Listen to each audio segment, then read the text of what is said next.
சாய் பக்தர்களுக்கு என் அன்பு வணக்கங்கள். ஓம் சாய்ராம்.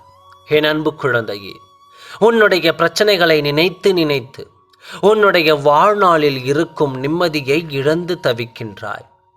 உன் மனதை ரணப்படுத்தி கொண்டு எரிச்சல் பட்டு வாழ்க்கையே ரணமாக்கி வைத்துள்ளாய். ஏன் குழந்தையே இப்படி இருக்கின்றாய்?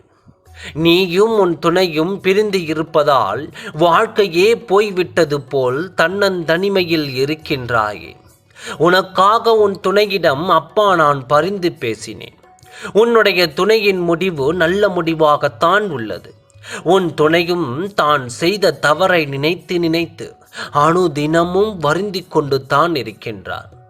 இப்பொழுது அவர் உன்னிடம் வந்து பேச அவர் தயாராகிவிட்டார்.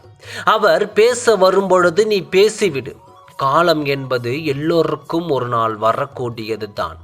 அந்த காலம் இப்பொழுது உனக்கு சாதகமாக வர இருக்கிறது. நிம்மதியுடனும் சந்தோஷத்துடனும் நீ நிச்சயமாக சந்தோஷமாக வாழ்வாய். அதற்கான எல்லா முயற்சியிலும் உன்னை நான் ஈடுபடுத்தப் போகிறேன். நானே உனக்கு நிச்சயம் துணையிருந்து உன் துணையின் மனதில் உள்ளத்தை எல்லாம் எடுத்து உரைப்பேன். இப்பொழுது உன் அன்பானவர், நீ நேசித்தவர் உன்னுடன் வரப்போகிறார். ஒரு நல்ல முடிவை எடுத்துத்தான் அவர் உன்னிடம் வந்து பேசப் போகின்றார். அப்பொழுது நீ ஆனந்தத்தில் துள்ளி குதிக்கப் போகின்றாய். நல்லதே நடக்கும். ஓம் சாய்ராம். நன்றி, வணக்கம்.